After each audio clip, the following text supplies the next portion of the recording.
46페이지 한번 펴보십시오.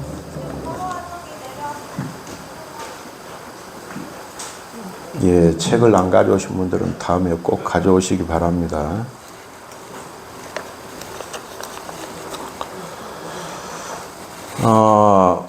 우리가 이제 부처님 전생에 이러한 그런 과정을 거쳐서 부처님이 되셨다고 하는 내용을 얘기해 주셨습니다. 그래서 오늘은 그 내용 중에 하나가 비둘기를 품은 왕의 전생 이야기, 그걸 얘기하겠습니다.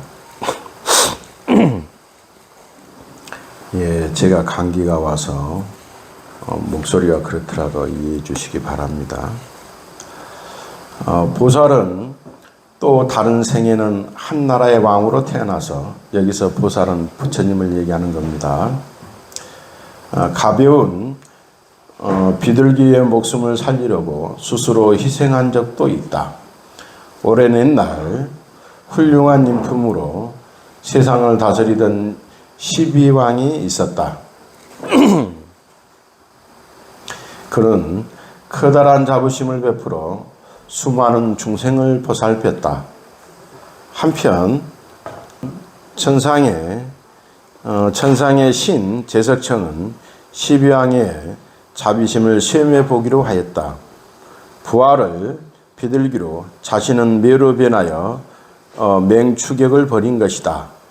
매에게 쫓기던 비둘기가 다급한 나머지 12왕에게 날아와 게드랑으로 숨어들자 매가 12왕에게 말했다.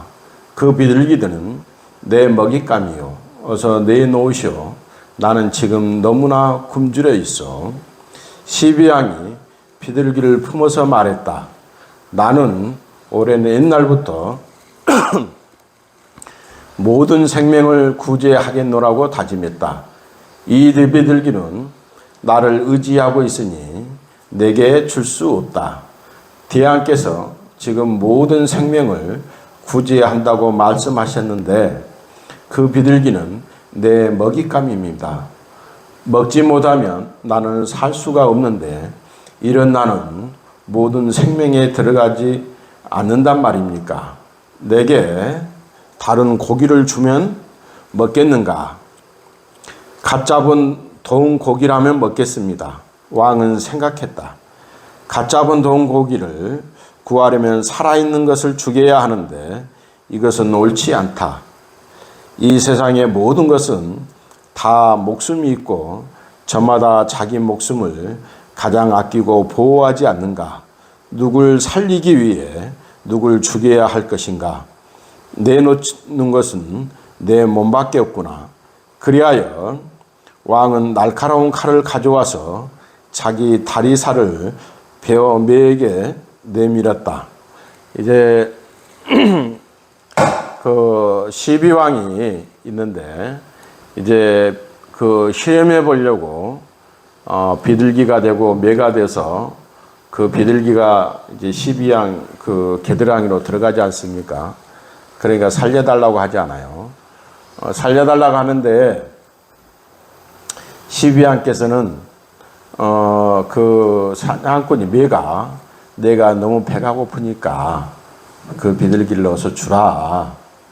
그러니까 12왕이 그 비둘기를 내줄 수 없으니 그러면 매가 하는 얘기가 그러면 나는 배가 고프니 먹을 것을 달고 그 먹을 것 중에 따뜻한 고기를 달라고 한 겁니다.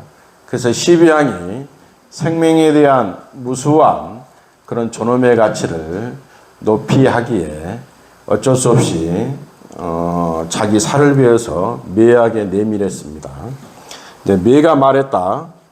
대왕께서는 온 세상 모든 중생을 평등하게 대하며 아낌없이 베푸시는 분입니다. 내가 비록 조그마한 새이지만 제대로 따져야 하겠습니다.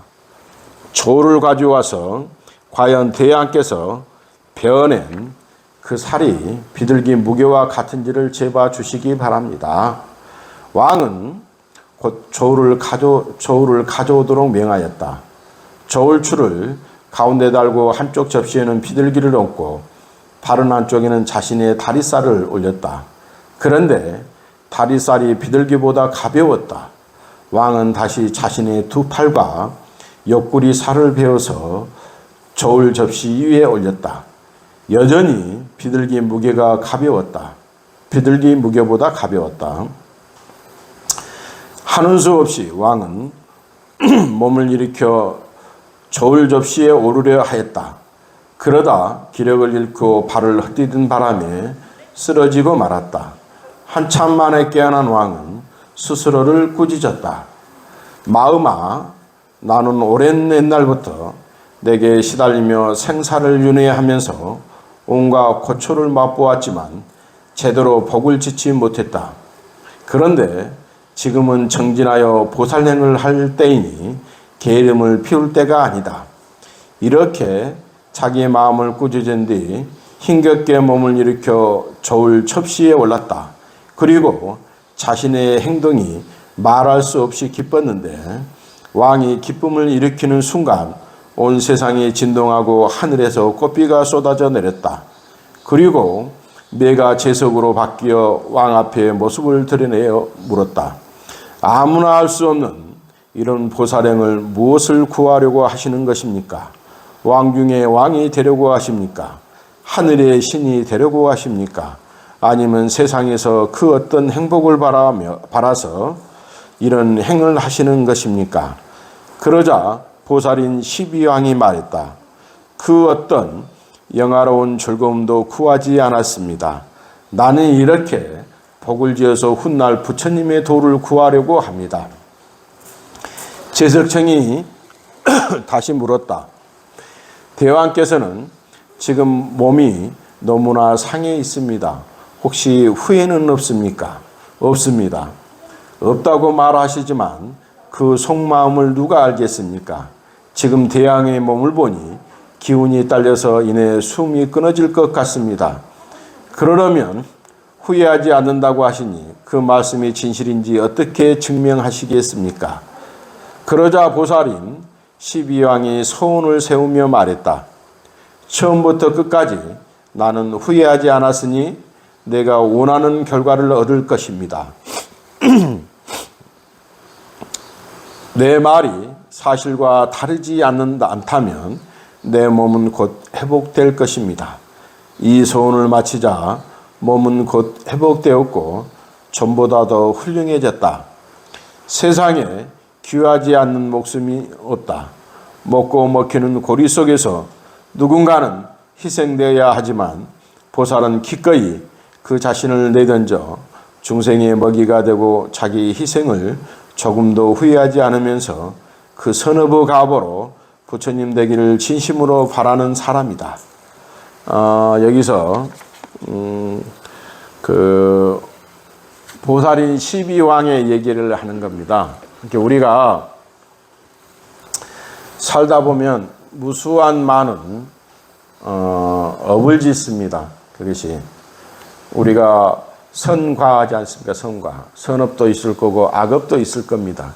거기 안에 중요한 것은 뭐냐면 우리가 누차 얘기하지만 저도 얘기하고 어느 스님도 다 얘기합니다. 거기에 나를 한없이 버리고 버리다 보면 마치 금강경에서 얘기하는 아상, 인상, 중생상, 수자상을 수없이 버려야 합니다. 버리지 못하면 결코 내 자신이 깨달음을 얻을 수 없거니와 내 자신이 구원만 지어. 항상 내가 없는데 무슨 자존심이 있고 무슨 나라는 생각이 있습니까? 아무것도 없어요, 원래. 거기에. 근데 우리는 항상 살다 보면 나라고 하는 상이 있기 때문에 항상 내 상에 거슬리며 싸운단 말이에요. 내 존재가 어디 있어요? 몇십 년 후면 다 사라지고 말걸. 응? 항상. 거기에 선업도 가업도 업이란 말이야. 똑같아. 부처님도 하물며 아까 얘기했지 않습니까? 거기에 부처님의 경에 수없이 나옵니다. 우리 중생이 배가 고프다 하면 이와 똑같은 얘기예요. 배가 고프다면 내 허벅지 살을 줄 것이다. 중생이 배가 고프다면 내 가슴살을 살고 내 심장을 주고 내 머리도 떼어줄 것이다. 그것이 보살이에요, 그게. 근데 우리는 과연 그러고 있는가? 참 하기 힘듭니다. 탐심, 진심, 치심이 일어나서 내 몸이 참 하기가 힘들어. 그래서 숱하게 내가 안입이 설신으로부터 내 몸과 내 눈과 내 입과 내 귀와 내 눈과 내 혀와 내 몸으로부터 지은 업을 내가 그것을 소멸하고자, 업장을 소멸하고자 내가 열심히 연불도 할 것이며 열심히 참선도 할 것이고 또 열심히 이렇게 경을 보는 겁니다. 해야 됩니다. 내가 완벽한 성인이 아닌 이상 내가 끝없이 그런 잘못을 하면 반드시 참회를 해야 됩니다. 우리 스님들도 그 결제를 선방에 결제를 하면 매 보름마다의 포살 자자를 한다고 내가 얘기를 했습니다. 보름 동안에 내가 남한테 지은 죄가 없는가? 나로 인해서 타인이 힘들어하지 않는가? 그래서 스님들이 나의 잘못을 대중들한테 용서를 구하고 참여하는 것을 포살이라 합니다. 거기에 자자는 뭐냐? 자자는 스스로가 나의 잘못을 대중이 꾸짖어 주는 거예요. 거기에. 근데 내가 꾸짖음을 받든 꾸짖음을 내가 대중한테 얘기를 하든 모두가 다 그것이 수행의 방편입니다. 항상. 그래서 내가 모든 대상이 아까 얘기했지 않습니까? 제석천왕이 매과돼서 실험해 보려고 그렇게 숱하게 합니다. 거기에 이렇게 우리의 그 어쩌면 삼국유사나 전설의 고향도 이와 비슷한 스토리가 있지 않습니까? 권성징악이 많이 나오지 않습니까? 거기에 악은 멸하고 악은 그 다음에 선은 권하고 그것이 권선징악입니다. 거기에 이 부처님 법도 부처님도 똑같아요. 거기에 그래서 그러한 내 모든 것을 뭐 워낙 몸이 야비우니까 뭐 아까 얘기한 것처럼 내 몸이 올라가도 비둘기 무게만큼밖에 안 된단 말이에요. 세상에 어떤 사람이 비둘기 무게만큼밖에 안 될까? 그렇게 의심한 것이 아니라 여기에서 말하는 뜻이 뭘까를 생각해야 돼요. 항상 내 모든 것이 부처님이 그랬지 않습니까? 허벅지 살과 내 양팔과 내 가슴과 심장과 머리를 줘도 배가 고프다 하면 중생한테 줘라. 그 뜻입니다.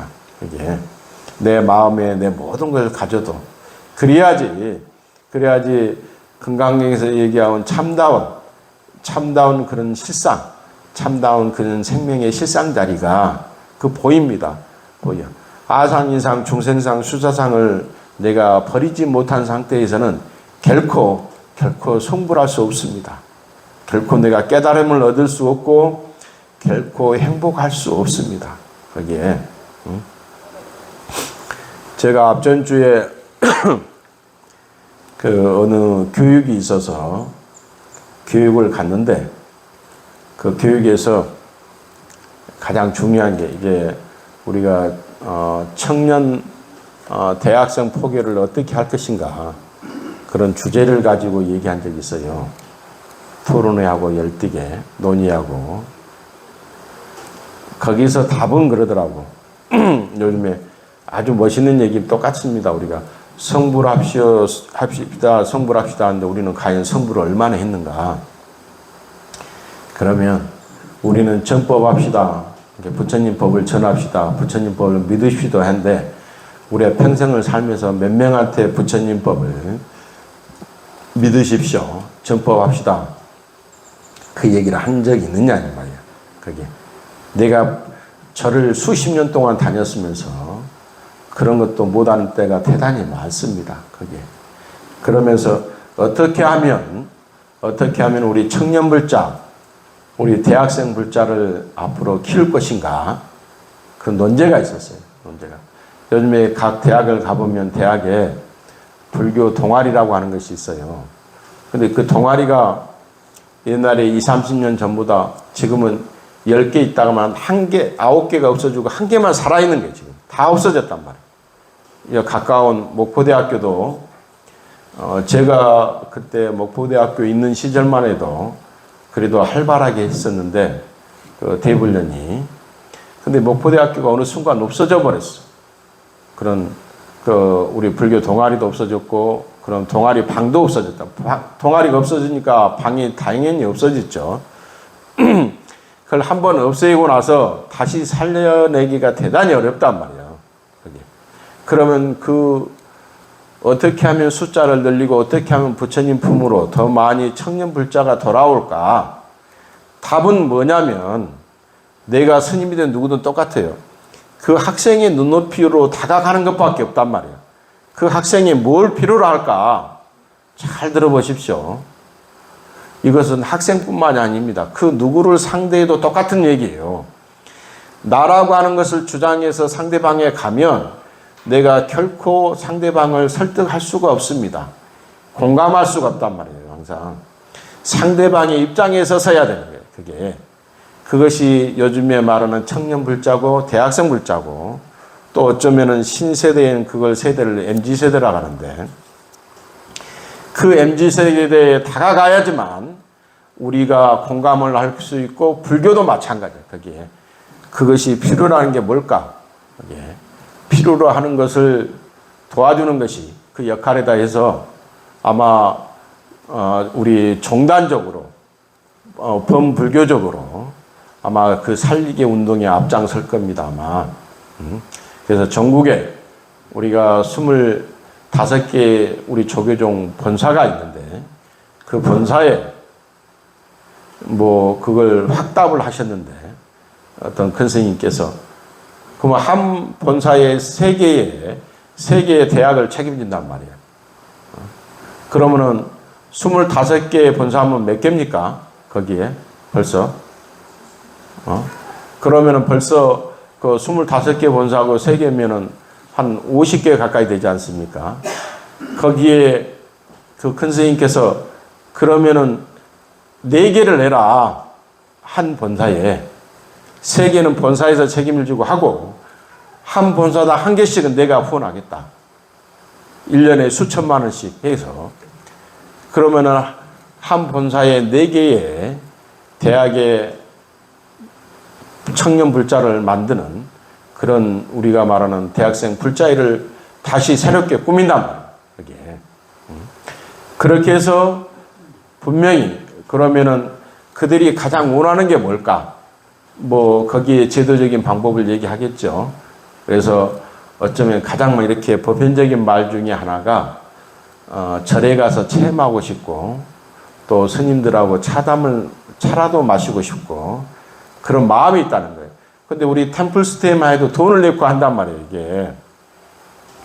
그래서 대학생만큼은 선별해서 돈을 내지 않고 하는 방법을 해보자. 가장 원하는 방법으로. 심지어 그 절에까지 오는데 차량까지도 제공하자. 그러한 아주 절박한 절벽위에 서 있는 불교란 말이에요. 지금 현재 숫자가. 앞으로 10년 후에 우리가 70년, 80세, 90세 되는 분들이 돌아가시고 나면 과연 우리 불교가 살아남을 수 있을까? 참 대단하게 힘든 시절이고 암울한 시기입니다. 실은 아주 위험한 시기란 말이에요. 우리 시골 마을에 지금 현재 한 10년, 20년 지나면 마을이 없어져 버린 거다 같단 말이에요. 지금 노인들이 계셔서 그분들이 10년, 20년 지나면 마을이 없어진다니까. 거기에. 이 마을이 없어지는 것이 우리 불교가 없어진 것과 똑같은 거예요. 이렇게 절박하단 말이에요. 지금 현재. 그 절박한 심정 속에서 하나하나씩 대학생 청년불자를 일으키고자 하는 대원력의 일환으로서 수백 명의 스님들이 모여서 결사같이 했단 말이에요. 거기에. 그래서 약 전국에 한 300여 명의 스님들이 최일선에 서서 그 지도법사를 맡아서 그 불교를 일으키고 그렇게 해 나갈 것입니다. 거기에.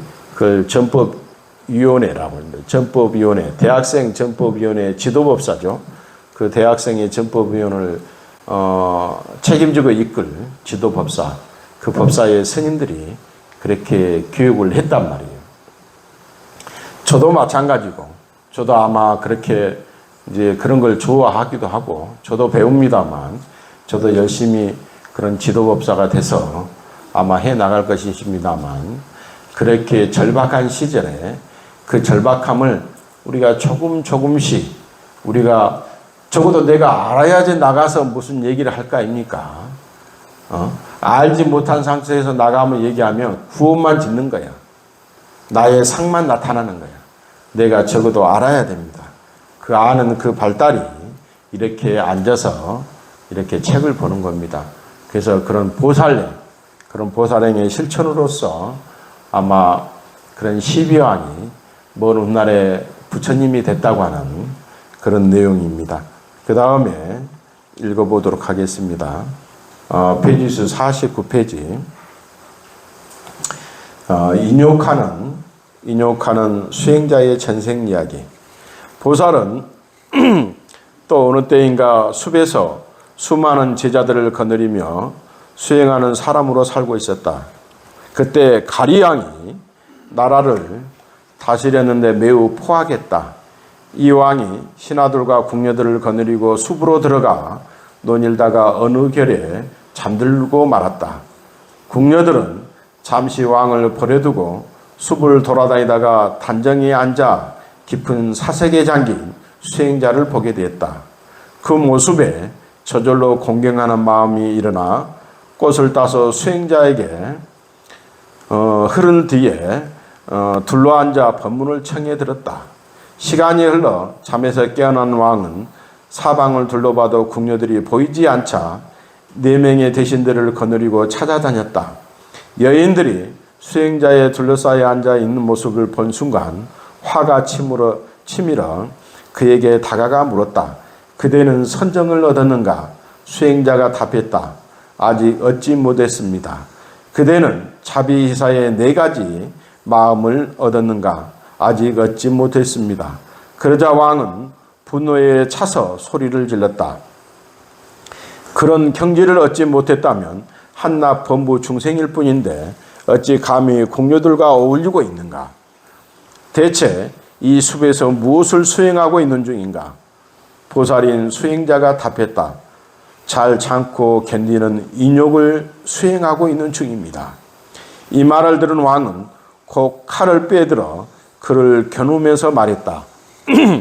오라, 인욕을 수행하고 있다니 그럼 어디 실험해 볼까? 왕은 곧 수행자의 2 손을 잘랐다. 어떠냐? 인욕할 만한가? 이어서 수행자의 2 다리를 끊고는 물었다. 이래도 인욕을 수행한다고 말할 것이냐? 곧이어 그의 귀와 코를 잘랐다. 하지만 수행자는 얼굴빛 하나 달라지지 않았다. 그러자 수행자의 제자들이 두려워하며 스승에게 물었다. 그런 고통을 당하고도 어찌 인욕하는 마음을 잃지 않으셨습니까? 스승인 수행자가 말했다. 마음이 고요하여 흔들리지 않는다. 이 말에 깜짝 놀란 가리왕이 다시 물었다. 그대는 내게 화도 나지 않고 잘 참고 견딘다고 말했는데 과연 그런지 무엇으로 증명하겠는가? 수행자가 말했다. 내가 인욕하는 것은 진실이고 거짓되지 않았다면 내 몸에서 흐르는 피가 저시되고 잘린 팔다리가 예전처럼 회복될 것입니다. 수행자 말이 끝나기 무섭게 피가 저시되고 몸은 회복되었다. 이 광경을 본 가리왕은 겁에 질려서 칼을 내던지고 엎드려 말하였다. 제가 크게 잘못했습니다. 어리석게도 훌륭한 수행자를 욕보였습니다. 제발 저를 가엾게 여겨 제 참회를 받아 주십시오. 그러자 수행자는 말했다. 대왕은 음욕에 눈을 멀어 칼로 내 몸을 해쳤지만 내 인욕은 땅처럼 굳건합니다. 훗날 내가 부처가 되면 가장 먼저 지혜의 칼로 당신의 삼독을 끊을 것입니다. 보살인 수행자는 자신의 말대로 미래의 세상의 석가모니 부처님이 된 뒤 전생의 가리왕과 그를 따라온 4명의 대신들이었던 저들을 찾아가 가장 먼저 교화하였으니 그들이 바로 녹야원의 5 비구들이었다. 잘못하지 않았는데도 온갖 누명을 씌우고 괴롭히는 것을 세상에 인심이다. 부처가 되겠노라 다짐한 수행자는 이런 세상에 화를 내지 않고 핍박을 묵묵히 참고 견디면서 무고한 일을 괴롭히는 자들을 일깨우고 교화하는 일을 멈추지 않았고 경전에서는 이와 같은 보살행을 이루 말할 수 없을 만큼 많이 행하였다고 전한다. 이제 우리가 말하면 저렇게 할 수도 있을까? 근데 여기서 말하고자 하는 뜻을 제가 마음을 얘기하라고 했지 않습니까? 마음을 알아보라고 거기에 이렇게 간절하지 않으면 간절함입니다. 타는 목마름에 마침 가래처럼 내 목에 물 한 방울 떨치지 못하면 죽을 그 순간까지 수행을 했단 말입니다. 그것이 우리가 말하는 석가모니 부처님 고타마 시타르타 했던 거예요. 그런 두대에 그런 모든 고통과 여기서는 이제 인욕이라고 하지 않습니까? 참는 방편으로 인욕을 얘기했던 것입니다. 이게 뭐 이것이 참이냐 거짓이냐를 얘기한 것이 아니라 우리가 이것을 보고 무엇을 알 것이냐 거기에 아까 말하는 생명관도 있을 거고 내가 참고 견디는 그런 인욕의 그런 관도 있을 것이고 그 끊임없는 정진의 관도 있을 것이고 수많은 것이 있는 겁니다. 거기에 그런 속에서 얘기를 하는 겁니다.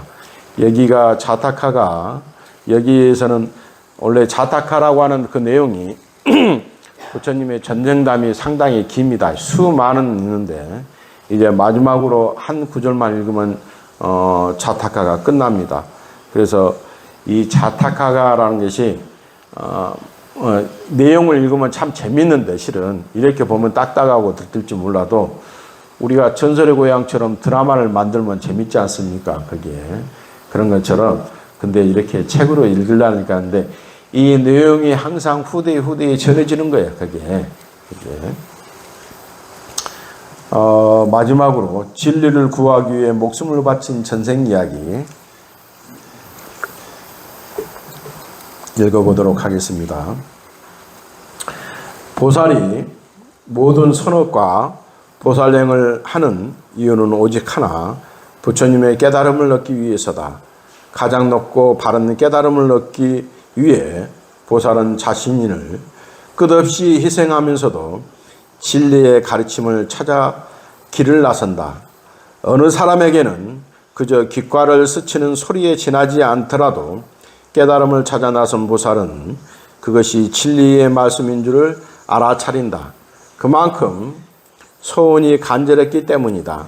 보살은 어느 전생에서는 히말라야 산에서 수행하는 자로 살아간 적이 있었다. 그때 진리의 말씀 한 구절을 얻기 위해 기꺼이 자기 목숨을 바치는 일도 주저하지 않았는데 그 전생 얘기를 살펴보자.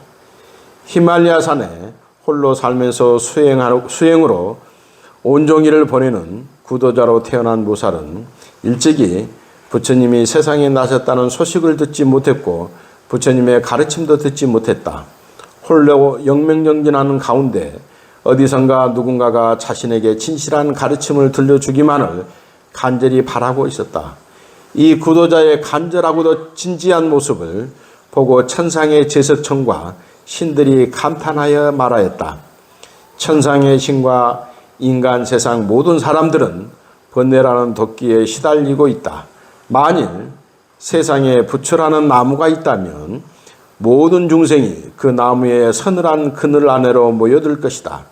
그러면 온갖 번뇌의 도끼가 사라지리라.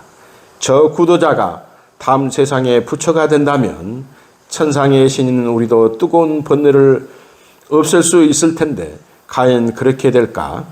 중생이란 티끌 같은 이유만으로도 마음이 흔들리는 존재이다. 그래서 제 아무리 가장 높고 바른 깨달음을 얻었다는 마음을 내더라도 끝내 이루는 자들은 흔치 않다. 지금 이 사람이 비록 용맹정진하고 있지만 과연 그 발심이 진실하고 흔들리지 않은지 실험해 봐야 되겠다. 제석천은 곧 흉악한 나찰귀의 모습으로 변해 히말라야 산 근처로 내려가서 맑은 음성으로 이렇게 개성을 읊었다. 모든 것이 무상하니 이것이 일어나고 사라지는 법이다. 홀로 정진하는 수행자는 나찰의 노래를 듣는 순간 기가 번쩍 트였고 말할 수 없는 기쁨에 차올랐다. 바다에 빠진 이가 배를 만난 듯 목마른 이가 시원한 샘물을 만난 듯 오래 갇혀있던 이가 자유를 얻는 듯 길을 떠났던 이가 집에 돌아와 가족들이 기쁘게 맞이하는 듯 한없이 기쁨에 샘솟아난 수행자는 사방을 둘러보았다. 누굴까 이런 개성을 읊었을까? 누가 이런 개성을 읊었을까? 하지만 보이는 것은 흉악하고 음산한 기색의 나찰뿐이었다. 당신이 이 개성을 말하였소. 이런 가르침은 외대의 스승들 아래에서는 결코 들을 수가 없는 것이요. 그러자 나찰귀가 말했다. 아까 제석천왕이 나찰귀로 실험하기 위해서 나타났다고 그랬죠. 내게 이 뜻을 묻지 마시오. 난 지금 여러 날째 아무것도 먹지 못한 터라 제정신이 아니어서 헛소리를 한 것뿐이요. 내게 힘이 있다면 허공을 날아서 저 높은 천상에 올라가 먹을 것을 구하려만 그렇게도 할 수 없어 이런 말이나 중얼었을 뿐이요. 보살은 다급하게 말했다. 그대의 개성을 들으니 기뻐서 어찌할 바를 모르겠소. 하지만 뒤 구절이 있을 텐데 어찌 어서 마저 들려주시오.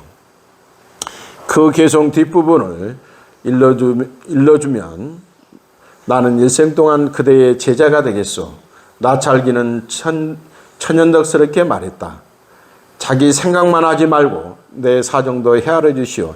나는 정말 배가 고파서 개성 뒷부분을 말할 힘이 없단 말이오. 그러자 수행자가 물었다. 그대는 무엇을 먹으며 살아가고 있어? 나는 사람의 더운 살을 먹고 사람의 뜨거운 피를 마시오.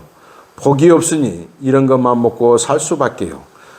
그대가 그 개성 뒷부분을 마저 말해준다면 나는 그 개성을 듣고 나서 이 몸을 당신에게 공양 올리겠소. 나는 지금 가장 높고 바른 깨달음을 구하기 위해 이 부서지기 쉬운 몸을 버리고 견고한 몸을 바꾸려고 하오. 그러니 개성 뒷부분을 들려주시오. 나찰귀가 말했다. 그렇다면 뒷부분을 들려주겠소. 잘 들으시오. 일어나고 사라짐이 소멸되면 열반의 즐거움이다. 이렇게 아까 맨 처음에 모든 것이 무상하니 이것이 일어나고 사라지는 법이다. 두 번째, 일어나고 사라지면 짐이 소멸하면 열반의 즐거움이다. 이것이 무슨 뜻이겠어요? 혹시 어디에 나온 구절일까요? 부처님께서 깨달았던 내용 중에 제가 연기를 깨달았다고 그랬잖아요. 연기의 법을. 연기를 깨달은 게 이것이 일어나니 저것이 일어나고, 예를 들어서 쉽게 얘기하면 이것이 사라지니 저것도 사라지다. 여기에 나머지 부처님이 무명으로부터 생로병사로부터 시작된 그런 연기의 순환 카테고리에 그 무명의 그것을 끊어버리면, 끊으면 생사를 해탈하고, 그러면 그 무명을 끊으려면 우리가 중생들한테 어떻게 가르칠까 해서 거기에 삼법인 사성제 육바람일 8정도를 제시했다고 얘기했습니다. 그래서 육바람일과 8정도는 실천의 방법을 얘기했고, 삼법인과 사성제는 부처님의 성스러운 진리를 얘기했던 겁니다. 여기에서는 연기의 법을 그 제석천왕이 나찰귀가 돼서 그 수행자한테 얘기하니까 수행자가 비로소 자기가 듣고 싶어하는 간절한 깨달음의 말이었단 말입니다. 그 말이. 그래서 배가 고픈 나찰귀에게 내 몸을 다 바칠 테니까 마지막 두 구절을 얘기하라는 내용이었습니다. 일어나고 사라짐이 소멸되면 열반의 즐거움이다. 나찰이 마저 들려주자 보살은 개성의 뜻을 가슴 깊이 새기고 사방의 벽과 나무의 길에 이 개송을 써 놓았다. 그런 뒤에 약속대로 나찰에게 제 몸을 주기 위해 온매무새를 정돈하고 높은 나무로 올라갔다. 이때 나무신이 놀라서 물었다. 대체 그 개송이 그대에게 무슨 이익이 있습니까? 이 개송은 과거와 현재 미래의 모든 부처님께서 말씀하신 법으로 모든 것이 실체가 없음을 말하는 것입니다. 이 뜻은 무슨 얘기냐면 석가모니 부처님께서 연기에 대한 도를 깨달았는데, 깨달았고 하는 얘기는 이 연기의 법은 내가 태어나도 있는 거고 내가 태어나기 전에도 있는 것이다. 그렇게 말씀하신 내용이에요. 이게 그 얘기가 부처님께서도 하시는 얘기입니다. 나는 이 법을 위해서 목숨을 버리려는 것입니다. 이런 나의 공양은 명예나 권력, 재물이나 좋은 가문에 태어나기 위함이거나 인간 세상이나 천상의 즐거움을 얻기 위해서가 아닙니다. 깨달음을 이루어서 모든 중생들을 생사의 괴로움에서 구제하기 위함입니다. 보살은 다시 말했다. 인색하고 탐욕스러운 자들은 모두 나와서 내가 지금 몸을 버리려는 모습을 보시오. 아주 작게 보시하고는 그것을 폼내는 사람들도 와서 내가 지금 개송 한 구절을 위해 아낌없이 목숨을 내던진 모습을 보시오. 탐욕스러운 사람도 와서 보라고 내가 작게 보시하고 큰 행세를 하는 사람들도 보라는 얘기입니다. 이렇게 말을 마친 뒤에 보살은 나무 아래로 몸을 던졌다. 그러자 그 몸이 땅에 닿기도 전에 나찰기가 제석천의 본래 모습으로 돌아와서 그 몸을 받아 평지에 조심스럽게 올려놓은 뒤 찬탄하며 말했다. 참으로 훌륭하신 보살입니다. 당신은 한량없는 중생에게 이익을 주려고 칠흑 같은 문명 속에서 법의 횃불을 밝히려고 하신 분입니다. 제가 열애의 큰 법을 아끼느냐고 당신을 번거롭게 해드렸으니 모쪼록 저의 잘못을 용서해 주십시오. 당신은 틀림없이 내세에 가장 높고 바른 깨달음을 이룰 것이니 그때 저희를 제도해 주십시오. 제석천은 이렇게 말한 뒤에 절을 올린 뒤에 모습을 감추고 사라졌다. 깨달음을 이루어 부처가 되기까지 얼마나 많은 생을 받고 또 죽음을 거쳤을까.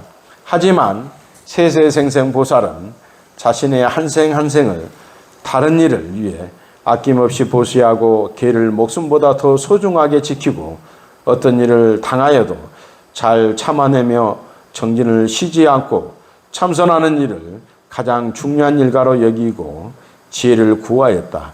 한 사람의 부처가 되겠노라 오늘 세우고 보살행을 쌓아가며 가면 수많은 중생이 도움을 받고 마음의 의지처를 얻었나. 자기의 깨달음을 위하는 일은 곧 모든 생명을 돕고 살리는 일임을 알아서 부처가 되기까지 그 일을 멈추지 않는 보살은 이제 마지막 생을 앞두고 마침내 이 모든 선업과 보살행의 가보로 천상에 태어났다. 이제 그 부처님의 그 전생당, 부처님의 과거생에 대해서 여기까지의 이제 그 일명 전생담 자타카를 이제 얘기를 했습니다. 거기에 우리가 그 다음에는 부처님의 팔상 성도를 얘기하는 겁니다. 거기에. 그래서 오늘은 또 우리 법당에 지금 성기순례팀이 있는가요? 오늘 성기순 팀도 있었고, 그래서 그들이 또 법회를 한다 하니까 또 제가 얼른 비켜줘야 됩니다. 그래서 다음 장에는 부처님의 팔상 성도가 나옵니다. 우리가 부처님의 출가하기까지 열반하기까지의 그 모든 성도의 길을 나오고, 오늘 내용은 모든 생명을 진리의 생명을 부처님께서 이 세상에 펼쳐보이고자 수많은 전생으로서 목숨을 바치고, 아까 이게 다른 거 없어요. 목숨을 바치지 않으면 안 되는 거예요. 이게 그것이 보살행이란 말이에요. 보살행이. 우리가 내가 목숨을 바치겠다 하는, 마치 우리 스님들이 법문을 하고 불사를 할 때 똑같아요. 불사를 할 때도 내가 이 절에서 몇백 년 산 것처럼 미친 듯이 한단 말이에요. 그냥 그렇지 않으면 불사가 이루어지지 않아. 거기